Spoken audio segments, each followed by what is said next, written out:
Remington, thank you for joining me today on Pop Culture Unplugged. Hey Elias, thank you for inviting me, man. Super Uh, great to be here. Excited to have my friend. You guys a team that just premiered about a week ago. Is that what it was? A week or Yeah, a week and a half ago. Yeah, yeah. and then we have episodes coming out tomorrow. It's every Thursday on BET Plus. And your career, man. I was doing some research on you. You've done a little bit of everything, man. How did Let's start off with this first, though. Man. Yeah, Industry, entertainment industry. You went from like modeling around the world, and now you're on TV shows. Like, tell us a little bit about that. totally. Yeah, so I started acting in college, Okay. and I went to go play college basketball, and then All right. I fell into acting because my dad told me to take an acting class, and I was in the theater and I did plays, and I just fell in love with it. So I stopped playing basketball, moved to Los Angeles, and on my way from moving from college, transitioning from college to LA, I started modeling out of San Francisco, and then I ended up modeling in Singapore. I ended up modeling in Argentina. I modeled in New York City, and did well in New York City, which was really cool. And then, but I always wanted to be an actor, so I came back to LA and I really started trying to audition and take classes and do all that. And then that was like a really long, exciting adventure to kind of break forward into Zatima now and everything that's going on. Big question is, do you miss basketball? Well, I don't really miss it. I mean, I still play, I Yeah. definitely still play every week. But yeah, no, I don't really miss it. It was nice to have something to transition to. A lot of people like what is it? Athletes are really drawn, I think, to the entertainment industry. And Mm. I know it's the same with like ex-military guys end up working crew. I have a lot of crew friends. And I think that there's something to it's like similar to being an athlete in a lot of ways. So we get to put that energy into it. Like DeVal, who's the lead of Zatima, he played in the NFL for 4 years. Mm. Cameron Fuller, who's also on Zatima with me, he played Division I football and he was almost in the NFL.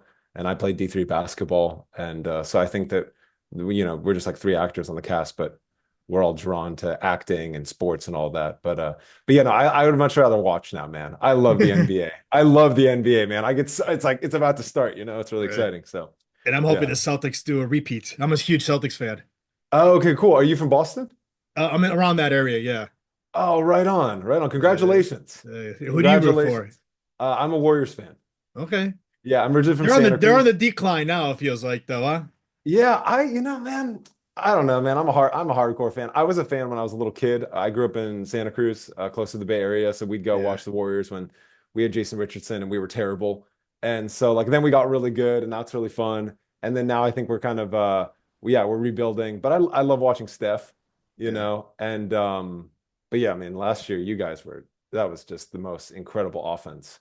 Mm. The three-point shooting was incredible from the Celtics. So Uh, I don't know. We yeah. we can talk hoops Yeah. a different time, I Right. guess. I hope they keep it up. So yeah, like how's your transition now going from like modeling into acting? Yeah, I'd say that I always felt like I was an actor pretending to be a model, Okay. but I did modeling and I still do it sometimes and it's really fun. And yeah, I think it's similar in the sense that you're in front of a camera, but it's Okay. not similar in the sense that I don't think that there's as much of a craft in the same way as there is with acting. Definitely like I think that the photographer has a lot in modeling and the lighting, and then and if they need something from you or the brand, they're going to tell you kind of how to do it a little bit. And then you have to Mm. just be comfortable and want to have your photo taken. Some people don't want to have their photo taken, so they definitely shouldn't model, I don't think. Yeah. But I never met any models who were like, and I worked with like really big models who were like, oh, it was I've been really working at being a model and it was my dream. It's more, I think that something that people accidentally fall into and they're usually pursuing something else and then Mm. they kind of get scouted and they do it. Whereas I think acting is very much something that people are really interested in. There's this kind of like very historic craft around it. It's been around for over 1,000 years and everyone has these different methods and techniques and you can dive so much deeper into acting, I think, than modeling. So yeah, Yeah. that's what like drew me to it. But I always love movies and I love theater. I love Broadway. So yeah. Amazing. How do you keep up with your skills for the acting? What do you do? Do you like do exercises throughout the week? What do you do? Yeah. I mean, I'm taking an acting class right now with a Russian acting coach named Nikolai Guzov right now. And he's basically teaching me what's called Chekhov technique. And I don't know if your viewers are interested in like the whole depth of Stanislavski and the method and where it comes from and stuff, but I'm really into it. I love it. So basically Chekhov was like a Russian deserter who came from Stanislavski, who's kind of like in American theater, the father of acting, which isn't actually true in Russia. In Russia, they have like multiple different Okay. people that are considered the best. But yes, I'm learning kind of his method right now. But acting is one of those things that some people they don't ever take a class and they're incredible at it. Some people, Mm, like Paul Newman said, he learned how to act. He said he was terrible, and then he just like kept working at it, kept working at it. yeah. I definitely think that I'm one of those people that like I need to work at it and become better, and I Mm, that's what I'm always striving to do. And so I just stay in acting class, and then I also do like extracurricular activities, like I box, do martial arts. I'm learning how to sail this fall because I think that Robert Downey Jr. said you can always use everything that you do in your life in your work. So that's what I also try to do is try to learn new skills. Yeah. right. Nothing wrong with that. I Yeah. wrote down here also, like you also do a little bit of writing. Yeah, yeah, I do. Yeah, yeah. I'm writing a feature right now, actually. And so it's like it's based on this French film, where it all takes place in one place. But yeah, I like to write. I like to write comedy. I'm working on another project with my co-actor Cameron Fuller, and Okay. it's kind of like an action comedy. And we hired a writer, but we've been really involved with him in building the story and everything. Cameron and I from Zatima. And yeah, so I like to write. And then I wrote a web series called Real Hollywood with my brother years ago. That's a comedy web series on YouTube.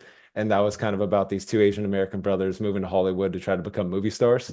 And it's all the facetious, kind of like surreal and real and fictitious experiences we had coming here and trying to be, Mm, be actors and movie stars. So yeah, I like to write as much as I can. it's amazing. So yeah, let's talk about season three. First of all, tell us a little bit about how were you approached for this series to join the cast? Was it auditions? You know somebody? How did that go for you? Yeah, totally. So I was working on Days of Our Lives at the time, the soap opera, Yeah. and I was Thanksgiving, and I got the audition for Bryce on Zatima the day before Thanksgiving, and everything shuts down at Thanksgiving. It's like the only Yeah. time Christmas and Thanksgiving kind of are the only times that it seems like the industry shuts down a bit. And so I thought it was kind of fake. I didn't think it was real. And it says Tyler Perry. It says it was this like lead character and all these things. And it was written on kind of a normal Word document. It didn't look like a normal script. And Okay. it said that it was due on Thanksgiving Day or the day after Thanksgiving. And I was like, this has got to be like fake, like this isn't real because no one casts, no one does any of this stuff. So I got the script. I went on a walk. My parents live in Santa Cruz and I was at their house and I walked through the woods and I read the script, came back, I did the read, sent it in off of my phone. And yeah, and it was Saturday after Thanksgiving. It was just 2 days later. My manager called me and was like, "Hey, it's moving fast. I think they're going to want you to play this role," and all Wow. of this stuff was happening around it. And so I was pretty shocked. And I literally like that week I flew to Atlanta. I didn't get the scripts till Friday the night before. My wife was printing out the scripts at our apartment, and I was Yeah. straight up coming back from Days of Our Lives. I grabbed eight of the 10 scripts that she printed out from our apartment. I read them on the plane. I landed on Friday night in Atlanta, and then on Monday we shot the first season. And so Wow. I was kind of like learning my lines but Days of Our Lives, soap opera got me ready for doing that. It's like really fast. And yeah, I'm super grateful to Mr. Perry for casting me in his show. I'm the only character that's not black in the show and doesn't come from black culture. And I think that they were having a really difficult time casting my character for some reason. Mm, And that's why it was so last minute because I think I was part of like the third round or something like that, second wow. or third round of casting, and they had gone through all these different guys, and Mr. Perry was like, "Yeah, it's just not right. It's just not right." And then I guess whatever I did, he was like, "Oh, Right. okay, you're Right. Right. Bryce." That's awesome. How did you Yeah. prepare to play this like emotional role pretty much throughout the season, what we see from Bryce's journey and stuff like that? Thanks, man. That's really nice of you to say. Yeah, I'm glad that Yeah. that's coming through. I just do my best. I try to be as honest as I can be, Yeah. and if any of that's coming through, then I feel like I'm doing my job well, and I feel really grateful to be on the show. So yeah, I appreciate you saying that. Thank you. No problem. But, like, so how would you describe like now his journey throughout these seasons? I would say Bryce is constantly dealing with, I don't think he fully understands himself. And so he's hurting Yeah. people around him. And so Bryce is bisexual. Yeah. he's in a relationship with Angela, who is Fatima's best friend. Fatima's the lead of the show. Zach and Fatima are in a relationship and they get engaged in these things as the show goes on. And so I'm in a relationship with Angela, but then Bryce starts catching feelings for Zach, who's the lead of the show. And that causes a lot of drama in their group. And I think that and then slowly you kind of find out more through season 1 and 2 and now into 3, kind of Bryce's background, why he is the way he is, his romantic and sexual experiences before, how he kind of views life. And I think that the challenge for him is that he doesn't just tell the truth right off the bat. And I think the reason he doesn't tell the truth right off the bat is because I think he's a little blind to himself, his own truths of his life. So I always say that that's what I think like everyone can kind of resonate with the character. I think we all have kind of parts of ourselves that we could be more honest with. Mm. How do you connect with Bryce? Yeah, that's a good yeah, I mean I feel like that. I feel like I'm always trying to learn more about myself and be Okay. more honest and truthful with myself Yeah. and to be more honest and truthful with the those around me that I love. And I think that a lot of times when well, in my experience, when I've accidentally hurt other people's feelings around me, people that I love, Mm, it's usually from me not fully like embracing kind of who I am or being honest with myself about who I am. And I think that, and then you kind of accidentally hurt someone because your insecurity comes out or like yeah. you're nervous about something and you weren't telling them that you were having anxiety. And then I'll get like a little bit like whatever, irritable or something, and then you realize later you're like, oh, actually I was just really anxious because I'm scared of this thing happening. And when this happened, it kind of made me think about that and I got kind of frustrated. And then later on I go, oh, well, if I was just more connected with myself and understanding that that's just anxiety, that's just like, oh, I'm Mm, I'm scared. And if I could just say that right up the bat, like, hey, yeah. I gotta be honest, you said this, I'm scared. That makes me feel like I'm on my guard and I don't want to be on my guard with you. I love you. Then you can have this like nice conversation where everyone really understands what's going on, and then people don't. There's less misunderstandings, I think. Right, right. And so I'd say that that's kind of like what I deal with in my life, and I think that Bryce is definitely dealing with that in like very extreme ways on the show. Mm. And also about the show too, like it tackles a lot of like tough topics, I would say, right? Is there a specific Yeah. topic that you covered or when you were reading through scripts, like, man, I can't wait to play this certain scene about this certain topic? Yeah, I think that in this season, the episodes that are coming out right now, I don't want to give any spoilers or anything, but I worked with Mr. Perry and then the writer director of this season right now, and Courtney, and I was kind of trying to bring a little bit more of Bryce's backstory to the lines so they made a little more sense. Like kind Yeah. of, there's more dialogue about his father, kind of what's going on with his father, why is that happening with him? And so we added some lines that I think bring more understanding to the space Mm, of what Bryce is going through in terms of like, oh, he comes from this type of a family background. So that's why he's going to react to this. And his family's treating him this way right now. And so he's reacting in this way. And so yeah, that's what we've been working on this season at least. And that's what's coming mm. out right now. You mentioned Mr. Perry. If he handed you a piece of paper and a pen, say change something about Bryce, is there anything you would change about him? Change something about Bryce? Yeah. Oh, Or add something about him that you haven't seen yet? no, no, like the best part of working with Mr. Perry so far, and even since season 1, and DeVal and Crystal, DeVal and Crystal, the leads, Yeah. they really set the tone in terms of the pre-rehearsals. We would meet every night and rehearse all of our scenes so the next day we can shoot. We only do like 1 or 2 takes, and sometimes we don't do a rehearsal. Mm, So, um, we want to be really prepared. And basically, they were saying that if you improv and it's funny the night before, do it the next day. So then mm. I had just come to the set and DeVal had been working with Mr. Perry for a long time, and I said some funny stuff, and he's like, hey, that's really funny. You got to say that tomorrow.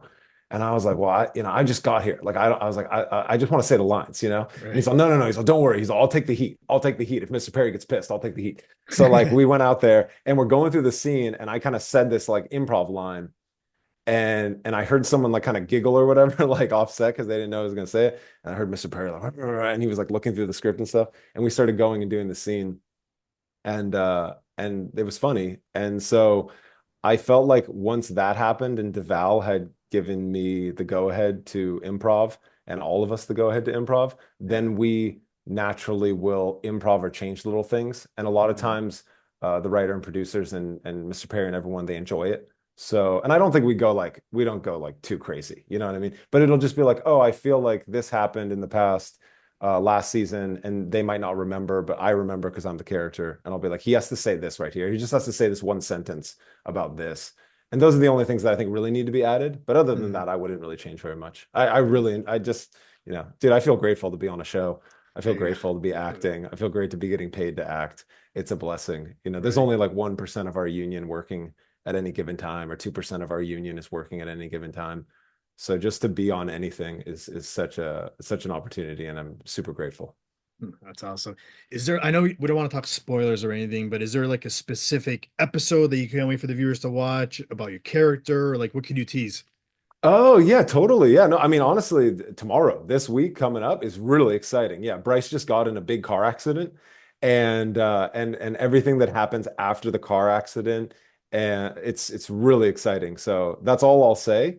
But you're about to see him coming out of this major accident and going through a lot because he's really hit rock bottom, He crashed his car right into another person's car, and then Angela saved his life from a burning vehicle. So it's exciting. It's going to be really cool. This week's a really good episode coming out. Amazing. Now, what's next for you, Remington? Anything you're allowed to tell us about that you got coming out or you're working on? Yeah, totally. I'm going to do a play in the spring in Los Angeles, a Tennessee Williams play called A Bar in a Tokyo Hotel. Yeah. And so that's exciting to be looking forward to. And I'm doing dialect training for that because I'm playing a Japanese character. And also the project I'm working with Cameron Fuller from Zatima. And it's a action comedy. That's the feature that we're working on together. And then yeah, the feature that I'm writing right now that's more of an indie low budget, really microcosm film about people, and it's a dark comedy. So yeah, Amazing. that's what I got going on right now. Amazing. Remington, let's end this by how can the viewers find you on social media to keep up with you? Yeah, definitely. I'm mostly on Instagram and Facebook, and my hat or my name is Remington Hoff. Yeah, Hey, at Remy, Remington Hoff. amazing. Remington, I want to thank you for Yeah. giving me a few minutes today. Let's get you back on with future projects. Yeah, man. Great to meet you. Super You cool. Thank too. you so You much for the too. interview. I really appreciate it.